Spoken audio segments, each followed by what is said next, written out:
Sud Radio, service compris, 12h30, 14h, Véronique Jacquier.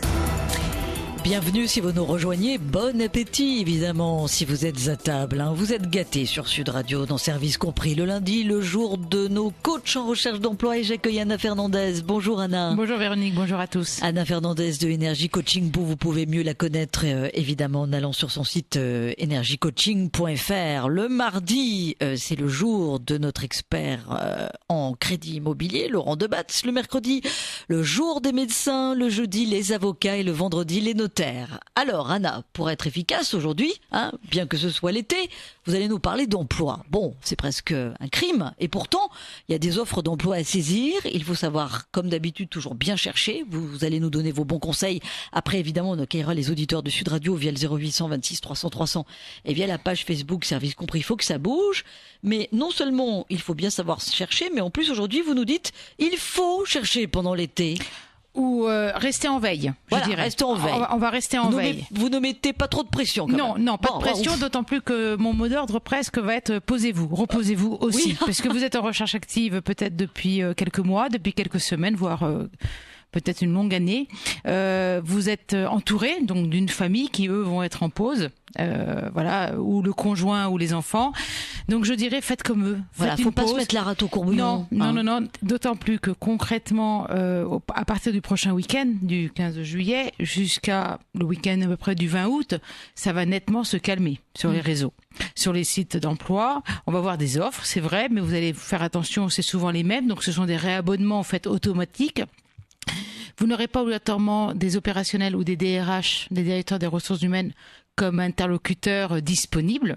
Donc, je dirais une veille, oui, se poser surtout pour réattaquer septembre, fin août, début septembre, avec une meilleure énergie, un meilleur moral, bonne mine. Ça a l'air, mais c'est très important pour tous. C'est vrai. Et de recommencer peut-être différemment à partir de septembre. Alors cela dit, comment justement organiser sa recherche d'emploi pendant l'été ? Alors déjà, voilà, avant cette fameuse période un peu de coupure, je dirais remettez à jour votre CV sur les sites d'emploi. Les boîtes d'intérim sont souvent celles qui recrutent le plus pendant l'été parce que voilà, il y a des absences à gérer qu'on a anticipées ou pas. Et c'est vrai que l'intérim est un point plus parce que ça peut donner suite à un poste stable derrière. Après cette période d'intérim. Donc ça, c'est important. Donc je dirais remettre à jour le CV, remettre à jour son profil LinkedIn ou Viadeo sur les réseaux sociaux. Voilà, vous avez peut-être fait des dernières choses en mois de mai, juin et le remettre à jour. Donc pour que ça remonte un peu sur les piles, aussi bien des sites d'emploi que dans le référencement naturel ou un peu moteur de recherche de LinkedIn notamment. Et je dirais également, un des points importants, il y a certains DRH qui sont plus disponibles au mois de juillet. Eh oui, c'est pour ça. Voilà. Donc, il faut lancer des filets avant de partir en vacances. On peut encore répondre à des offres. Il y a peut-être des offres auxquelles vous avez répondu au mois de juin. Vous allez avoir des retours au mois de juillet. Donc, si vous êtes disponible dans votre propre ville et vous n'êtes pas encore parti en vacances, donc n'hésitez pas bien sûr à honorer ces rendez-vous, même si ce n'est que téléphonique. Ça peut donner des pistes pour la suite de septembre, même si aujourd'hui vous n'allez rien signer avant de partir en vacances. Donc, tout contact réseau amical ou réseau professionnel est bon à prendre. Les gens étant un peu plus disponibles, comme je le disais, sont peut-être plus à même, je pense notamment à des professionnels, pour vous voir pour boire un café ou un déjeuner, pour parler de leur secteur ou du profil que vous avez, de la fonction que vous recherchez, des conseils pour des formations à suivre. Donc là, vous pouvez également avoir donc des interlocuteurs qui, moi, me semble-t-il, plus disponibles que tout au long de l'année. Donc ça, c'est le point très important. Ce que je voudrais aussi dire, pour notamment les chômeurs qui sont suivis par Pôle emploi, faire un tout petit peu attention qu'une absence de plus de 7 jours, il faut avertir son conseiller emploi. Ah bon ? Oui, qu'on ne reçoive pas de convocation à des rendez-vous en mois de juillet, août, ou des offres, et qu'après on vous dise, tiens, on vous a envoyé des offres et vous n'y avez pas répondu. Voilà, c'était un tout petit détail un peu organisationnel. Mais moi je dirais surtout, garder confiance, se dire, j'ai passé des entretiens, ça ne s'est pas confirmé, ok. On m'a pas encore, j'ai pas signé de poste, mais qu'est-ce que je peux tirer, ça aussi un peu le recul en prenant des vacances, qu'est-ce que je tire comme piste d'amélioration pour les prochains entretiens de septembre? Oui, on se Qu'est-ce que je chercherais, ou comment je chercherais différemment? Voilà. Sachant qu'en septembre, octobre, j'anticipe un tout petit peu, mais il y a beaucoup déjà de salons de recrutement. Donc le fait de se poser, de revenir reposer, même si vous allez me dire, quand on est au chômage, on n'est pas très fatigué, mais moralement on l'est. Oui, bien sûr, bien sûr. Peut-être des fois, et parfois physiquement aussi. Oui. Donc c'est très important qu'on revienne avec une niaque, vraiment un dynamisme qui va se voir, parce qu'on va le porter, on va le dire, en communication verbale ou non verbale. C'est pas pour rien qu'on fait cette émission, hein. C'est justement pour donner la niaque aux auditeurs de Sud Radio, hein, qui galèrent en étant au chômage depuis 2 mois ou depuis 2 ans. C'est quand même très très important, Anna, et vous avez aidé bien des auditeurs de Sud Radio à retrouver du travail quand même, il faut le souligner. D'ailleurs, est-ce que vous avez une anecdote sur quelqu'un comme ça qui était en recherche d'emploi d'une façon improbable pendant la période estivale et qui contre toute attente a retrouvé? Alors oui, j'ai en tête Jean, qui est un senior, on va dire, qui avait 51 ans, qui cherchait déjà depuis bien 18 mois. Donc bon, remarié, donc avec des enfants un peu plus jeunes, donc scolarisés, et lui très content l'année dernière, début juillet, il s'est dit dès que mes enfants sont en vacances, je les prends. Mon épouse travaille encore, elle a que ses congés au mois d'août.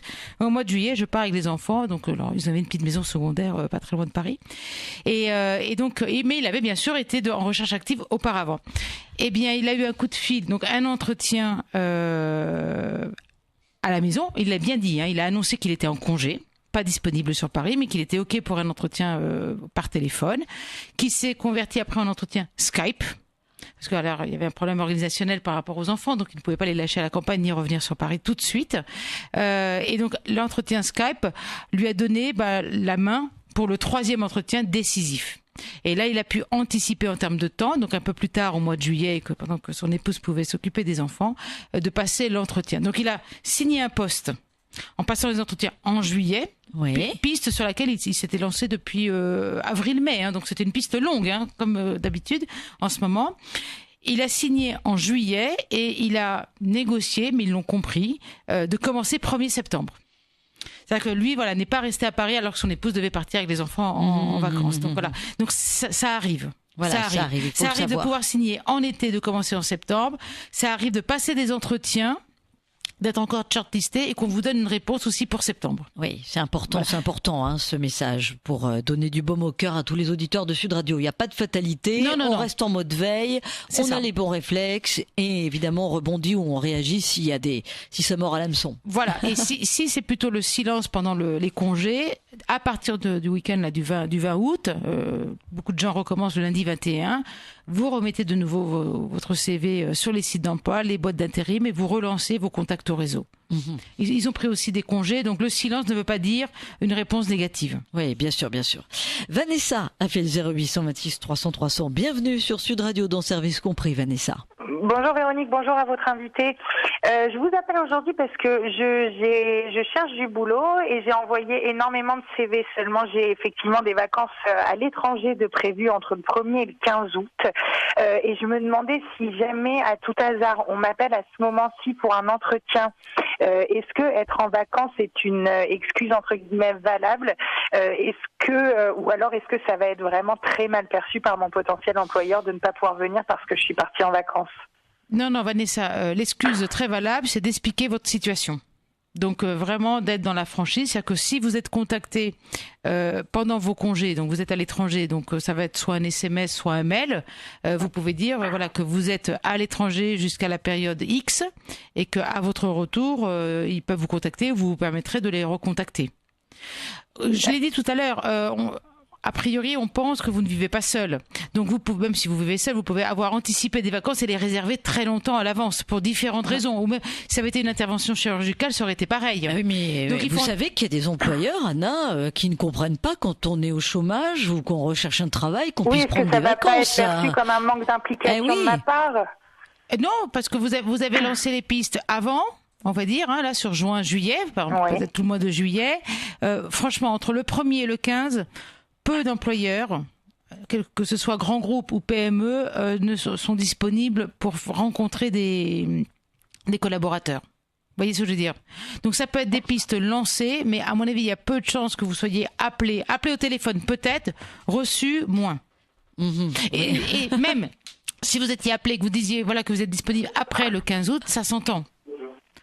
60 ans parce que eux aussi sont également ou ont été en congé avant, ou ils vont l'être, ou ils le sont.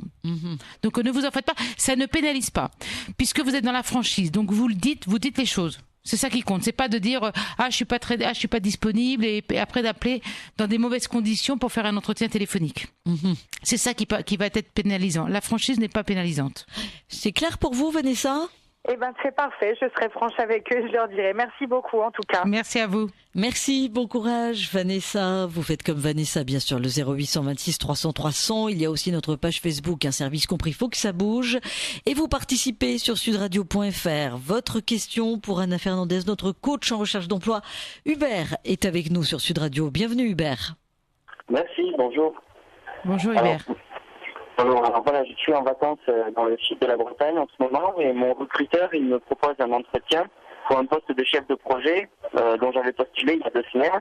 Moi, naturellement, j'ai pas mes costumes dans ma valise et je voulais savoir est-ce qu'il faut que je m'en achète un ou est-ce que c'est rédhibitoire si je me présente en chemise pantalon à l'entretien, sachant qu'on se rencontre dans un café ce week-end. Et donc en fait, vous rencontrez le recruteur dans la même région de vacances où vous êtes, c'est ça ? Non, en rentrant. Et je veux savoir si je dois m'acheter un costume ou est-ce que c'est... Parce que vous n'aviez pas de costume, de toute façon. Vous n'aviez pas de costume ? Non, c'était pas la première chose auquel j'ai pensé en partant en vacances. D'accord. Mais on comprend. donc là, vous allez revenir dans votre région d'origine et vous avez cette rencontre qui va se faire dans un café avec un recruteur, c'est ça ? Exactement. Ok. Alors, bon, à défaut du costume qui aurait été très bien pour même chef de projet, dans ce cas-là, moi je dirais chaussures de ville, pantalon de toile, chemisette ou polo, vu le temps à l'époque que nous avons en ce moment. D'accord. Voilà, pas obligatoirement la veste de costume ni le pantalon de costume. Mais venez pas en jean, venez pas en basket, venez pas en t-shirt, clairement. Bien rasé, cheveux bien coupés. Mais il ne faut pas que ça fasse trop négligé. Non, surtout pas négliger, parce que je vous rappelle que l'apparence, c'est une image déjà, ils anticipent l'image que vous allez véhiculer de leur entreprise. Ou auprès de leurs collaborateurs ou auprès de leurs clients. Mais on a souvent des questions, Anna, de la part des auditeurs justement sur comment être sûr d'être habillé mais ça fait pas trop sophistiqué, comment être sûr d'être un peu cool mais ça fait pas négligé. Mais c'est pas facile. Je pense que la question des auditeurs, c'est surtout est-ce que le poste, la tenue est en adéquation avec le poste. Oui, c'est ça qui se pose. Et notamment dans la jeune génération, se disant mais je viendrai jamais en costume parce que je suis webmaster, parce que voilà, chef de projet, on est sur des métiers qui fait que voilà, on ne sera pas habillé. Mais je le dis souvent et je le répète, l'apparence compte beaucoup, les premières minutes d'apparence. Donc il faut qu'il donne une apparence de soigné, propre, même si après vous allez voir qu'ils viennent tous travailler en basket quand vous serez embauché. Mais la première, mais pas trop. Voilà, mais pas trop décontracté. Voilà, même si on est en plein mois de juillet ou que vous passez l'entretien début août et qu'il fait très chaud. Un polo ou une chemisette à manches courtes et un pantalon de toile, ça vous allez trouver. Et ça, je suis sûr que vous avez dans votre garde-robe. Et chaussures de ville. Pas de basket, pas de mocassin, pas de basket. Et pas de motif sur le polo. Sur le polo le polo uni, oui, vaut mieux. D'accord. Oui, un polo uni. Ça peut être le petit logo d'une marque, bien sûr, mais pas de dessin ou de revendication sur le polo, clairement. Oui. Et il vaut mieux éviter qu'il soit orange, non, le polo ? Non, les couleurs, après la couleur qui vous va à vous. Alors c'est sûr que voilà, un orange ou un rouge, peut-être, mais après rouge vous êtes brun, peut-être ça vous donne bonne mine, dynamisme. Après voilà, mais c'est sûr que dans les blancs, dans les bleus clairs ou dans les bleus marines, vous passerez partout quoi. Et vous plairez à tout le monde. Que le recruteur soit jeune ou plus âgé. Hubert, vous êtes en pleine réflexion là, non ? Allô ? Oui, Hubert, vous êtes en pleine réflexion, c'est bon, vous avez les bonnes infos d'Anna Fernandez ? Je vous entendais mal. Ah, d'accord. Bon, merci. Hubert, on vous souhaite beaucoup de courage, évidemment, et vous prenez bonne note, comme on dit, dans le milieu professionnel. Des infos que vous communique Anna Fernandez. Allez, on a hâte de vous retrouver dans un instant. Vous lâchez le couteau et la fourchette si vous êtes à table. Vous vous dites quand même, chouette, j'ai une coach en recherche d'emploi. Que ce soit pour vous, que ce soit pour votre fils, que ce soit pour votre neveu, vous n'hésitez pas. Vous avez la moindre question, le 0826 300 300, la page Facebook, service compris, faut que ça bouge. Vous participez aussi sur sudradio.fr. On parle de l'organisation de votre recherche d'emploi pendant la période estivale. Sud Radio, service compris, 12h30, 14h, Véronique Jacquier. Et surtout le beau service compris d'Anna Fernandez, notre coach en recherche d'emploi du lundi, que vous retrouvez en alternance avec Raphaël Adalo du cabinet Énergie Coaching. Anna, on a la question de Mathieu sur notre page Facebook Service compris, faut que ça bouge. Mathieu qui vous demande: je viens de perdre mon travail, j'aimerais du coup trouver des petits boulots pour cet été avant de me lancer dans mon domaine à la rentrée. Je me doute que les recrutements pour l'été sont bouclés à 90%, mais avez-vous des conseils à me donner pour chercher et trouver quand même? Je suis pas d'accord, c'est pas bouclé à 90%. Je vois encore sur certaines, notamment commerces de proximité, je pense à des enseignes de sport, des choses comme ça. Il y a encore des offres, même sur Internet, des offres de jobs d'été. Sur toute la France, donc il peut trouver par rapport à sa région, par rapport à la thématique, s'il a déjà eu des jobs d'été, ou par rapport à sa filière, s'il est dans le tourisme, dans la finance, dans la compta. Mais comment on explique qu'il y a encore des petits jobs comme ça à pourvoir? Parce que certains n'ont pas honoré. Oui. Certains jeunes n'ont pas honoré leur engagement, ne se sont pas présentés. Oui, ils sont partis en cours de route. Ils sont partis en cours de route. D'autres, et après il y a eu des besoins parce que l'activité remonte bien, donc voilà, donc il y a besoin. Je vois bien là dans tout ce qui est restauration et café avec les beaux jours qu'on a eu la semaine dernière, il y avait un boom de demandes sur les terrasses et dans les hôtels. Donc voilà, il y a certaines filières où il y a un net besoin et ils ont jamais assez de petites mains. Et alors, est-ce que la solution aussi pour trouver, moi je pense à Mathieu, c'est pas d'y aller au culot aussi? Oui, avec le CV en main propre, voilà. Se présenter. Oui, tout à fait. Et dire, vous avez besoin d'extra, je suis là. Souvent, ça marche comme ça tout aussi. Tout à fait, ça marche très bien. En plus, on peut même le tester rapidement. Dire, tiens, reste cet après-midi, on va voir comment tu te débrouilles. Et si c'est bon, demain, tu reviendras. Tout à fait. Oui. C'est sûr que le face-à-face pour les jobs d'été est le plus marquant quand on est dans la dernière ligne droite. Quelques mois avant, ils ne prendront pas le temps de vous rencontrer. Oui, bien sûr. Là, il y a encore des opportunités. Voilà, tout se fera sur Internet il y a quelques mois. Maintenant, à la dernière minute, voilà, c'est de se présenter. Là, il va gagner des points. Voilà, message pour Mathieu, qu'il reste positif. Voilà. Ça peut toujours marcher, Mathieu. On a Louise avec nous qui a fait le 0826 300 300. Bonjour, Louise. Bonjour à tout le monde sur Sud Radio. Moi, j'ai une petite question. Alors, je sais qu'en France, par rapport au CV, je sais qu'en France, le CV doit faire une page, on y met le parcours, les expériences professionnelles précédentes, etc., avec une petite description. Moi, j'aimerais postuler en Angleterre et dans une entreprise anglaise, et je voulais avoir des petits conseils pour savoir comment en fait rédiger mon CV, comment fonctionne un CV en Angleterre, anglophone. Qu'est-ce qu'il faut anglophone, voilà. Qu'est-ce qu'il faut y mettre, etc. Alors, clairement, c'est vrai que le CV anglophone par rapport à notre CV dit français, le CV anglophone peut faire 2 pages. Mais alors, on s'entend, Louise, ça fait 2 pages quand on a une certaine expérience posée. Voilà, je veux dire, quand on a plus de 5 ans ou de 10 ans. Quelqu'un qui a moins de 5 ans d'expérience, il ne faut pas non plus remplir 2 pages parce que ça doit faire 2 pages. Donc clairement, le CV anglophone, la grosse différence, c'est que il est un peu plus littéraire que notre CV à nous. C'est-à-dire qu'en haut, en dessous de vos coordonnées, vous allez poser votre projet professionnel. C'est un peu une phrase, un petit résumé, un peu ce que moi j'écris dans un mail de motivation. C'est exactement qu'est-ce que je cherche. Ouais. Voilà l'objectif. Et après, vous avez le parcours professionnel et la formation, donc comme nous, il n'y a pas de problème. Et dans l'expérience professionnelle, vous pouvez donc mettre le détail de vos réalisations probantes pendant votre expérience. La partie du bas, la dernière partie, ce qui se fait beaucoup dans les CV anglophones, c'est de mettre les références. Ce qu'on ne met pas nous, les références donc de managers avec leur nom, prénom. Pour qu'on puisse les contacter. Pour qu'on puisse les contacter. Ah ouais. Voilà. Donc notre CV, ça se passe comme ça. Oui, le CV français, nous, la plupart des CV anglophones, on pose ces éléments-là, donc ils n'ont même pas à poser la question. C'est-à-dire qu'ils vont appeler sans même vous le dire qu'ils vont le faire. Oui, bien Alors sûr. qu'en France, on vous pose la question, avez-vous des références, et vous devez donner les coordonnées d'un manager ou d'anciens collègues ou de fournisseurs ou de clients. Donc voilà. Ça, c'est le point important. Alors, autre chose, attention, quand vous dites postuler sur les sites d'emploi anglophones, que ce soit américains, canadiens ou anglais, voilà, donc il y a ce format-là. Attention aux alertes et attention à la visibilité. C'est-à-dire que si vous êtes en France et que vous postulez pour des postes là-bas, bien sûr, ils vont comprendre dans votre petit topo que vous êtes à Paris, ou du moins en France. Donc, vous aurez un entretien peut-être Skype ou téléphonique, mais très vite, vous aurez une demande d'entretien en face à face. D'accord. Donc, faire attention à la disponibilité. Paris-Londres, ça se fait facilement. Paris, les États-Unis ou vers le Canada, moins facilement. Ouais. D'accord. Voilà, donc voilà, faire attention.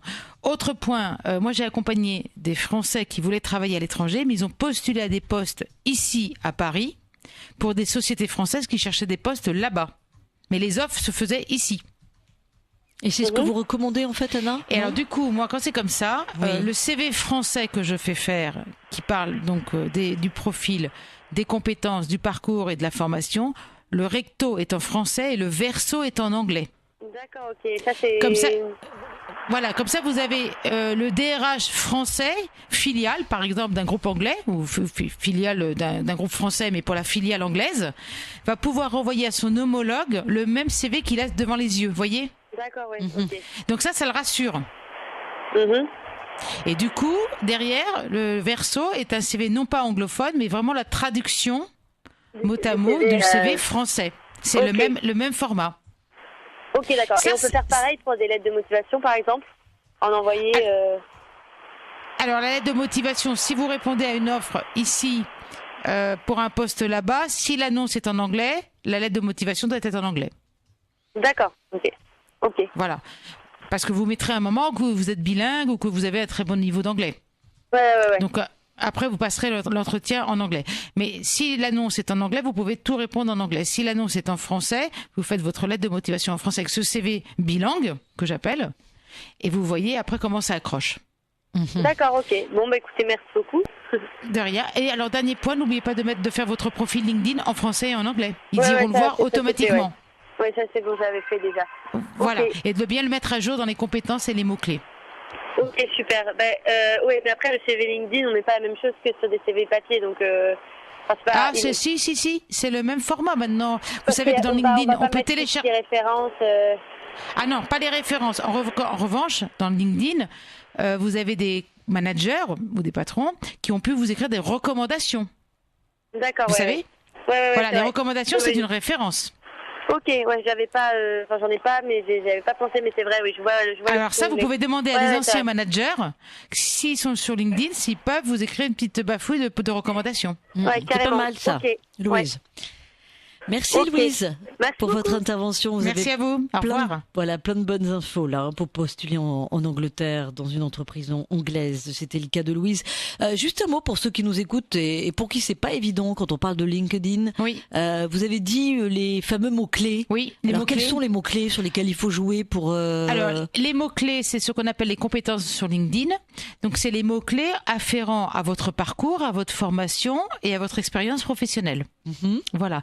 Donc, pour chaque métier, voilà, un contrôleur de gestion, il va mettre reporting, indicateur de performance, tableau de bord, Excel, SAP, si, Ah oui, voilà, s'il d'accord, maîtrise. Voilà. Donc, je dis souvent à mes clients, allez regarder un ou deux profils équivalents aux vôtres sur LinkedIn et allez voir les mots-clés Mhm. qu'ont mis ces personnes-là D'accord. pour un métier, une fonction équivalente. Dans le CV que je fais faire, qui arrive à faire décrocher des entretiens en 2 mois et un job en 3 mois, on utilise ces fameux mots-clés pour que votre CV, votre profil soit mieux référencé, aussi bien sur les sites d'emploi que sur les réseaux sociaux. Ce sont des robots, hein, soyons très clairs. Avant qu'un CV arrive devant les yeux d'un humain, il est trié, il est filtré par ces fameux robots qui se trouvent dans les sites d'emploi, qui se trouvent dans LinkedIn. D'accord. Donc Monsieur Google est partout, hein. Oui, Clairement. Monsieur Google est partout. Voilà, donc Heureusement, il il y a Anna Fernandez quand même hein, pour humaniser tout ça. Donc il faut mettre des mots-clés pour que ce CV, on arrive à l'imprimer sur sa propre imprimante, le DRH, et qu'il puisse le prendre avec un stabilo comme avant et dire tiens, dans ce profil, voilà les points plus qu'il a. Ah, d'accord. Qu'il a. Voilà. Brune est avec nous via le 0826 300 300. Bonjour Brune. Bonjour. Alors, on vous écoute. Votre question pour Anna Fernandez. Alors voilà, en fait, il y a quelques mois, j'ai trouvé un job d'été et j'ai commencé il y a 2 semaines. Mais le problème, c'est que ça me plaît, mais pas du tout. Parce que mes Et collègues qu'est-ce que me c'est comme donnent, job Qu'est-ce que c'est un comme job c'est dans un magasin de vêtements. Et pour une durée de combien de temps? Pour une durée d'un peu plus d'1 mois. Mais en fait, j'ai commencé il y a 2 semaines. Et Oui. du coup, j'en ai encore pour 3 semaines, là. Et mes D'accord. collègues me donnent tout à faire et elles ne font rien. Et en plus de ça, elles sont pas aimables. Et du coup, je suis en CDD. Et je voulais savoir si c'était possible de rompre mon contrat, vu que ça ne me plaît pas, ou je dois rester jusqu'au bout. Alors, vous en avez parlé à la directrice de boutique? Au responsable de la boutique? Non, j'en ai pas parlé encore. Vous n'osez pas? Non, Mais il fait partie de quelqu'un qui est plutôt bienveillant à votre rencontre ou il fait partie du groupe qui vous traite pas bien? non, il fait partie de ceux qui sont à mon écoute, mais c'est juste les collègues qui travaillent avec moi qui sont pas Sympa. hyper aimables, quoi. Ouais. Voilà. Et les collègues pas sympas, c'est des jobs d'été aussi comme vous? Ce sont des salariés permanents? Non, ce sont des salariés. Ce sont des salariés permanents. Ouais, du coup, vu que je suis nouvelle, elles me donnent tous les trucs à faire qu'elles n'ont pas hyper envie de faire, quoi. Ah oui. Oui, c'est un peu comme il y a quelques années, celui qui faisait des photocopies. Oui, bien sûr. On est passé par là. Ce job d'été, vous l'avez fait pour quelle raison? La demande à l'origine, pour quelle raison? Pour avoir des sous? Pour avoir une petite expérience? Oui, voilà, pour pas vous ennuyer à la maison? Pour me payer les vacances d'été un peu. Pour me payer les vacances d'été. Pour payer les vacances d'été. Donc Ouais. concrètement, Brune, si vous arrêtez là, alors voilà, à la question première, est-ce que je peux l'arrêter? Oui, c'est un CDD. Il suffit de regarder votre contrat. Souvent pour un CDD, c'est 15 jours ou ça fait un mois, mais souvent c'est un CDD qui fait 4 semaines et demie. À mon avis, vous avez sûrement une semaine de préavis. C'est-à-dire que il faudrait les avertir une semaine et au bout d'une semaine, vous êtes libéré. D'accord. Mais c'est dans votre contrat de travail qu'il faut que vous le lisiez. La semaine Oui, que mais je là, vous ça dis, veut dire qu'elle va pas toucher l'intégralité de son alors salaire. Voilà. Maintenant, je reviens à autre chose, à l'origine de votre demande. Là, vous n'allez payer que 15 jours. Bon, on va dire 3 semaines parce qu'il y a la semaine de préavis. Donc, ça fait que c'est dommage que vous avez fait cette demande de job pour vous payer des vacances. Donc, ça veut dire, est-ce que ça met à mal vos vacances? C'est montrer aussi votre adaptation et flexibilité. Alors, elles sont peut-être chiantes avec vous. Bon, vous êtes la petite jeune et donc il faut faire tout à la place. Mais ça vaut peut-être le coup pour avoir le budget vacances quand voilà, même. Premier point. Deuxième point, je dirais, regardez, voyez avec la responsable boutique si vous pouvez faire un petit point avec elle pour voir si ça peut s'apaiser. Voilà, ça peut se faire comme ça. Brune, on vous souhaite beaucoup de courage et vous restez zen. Merci infiniment, Anna Fernandez.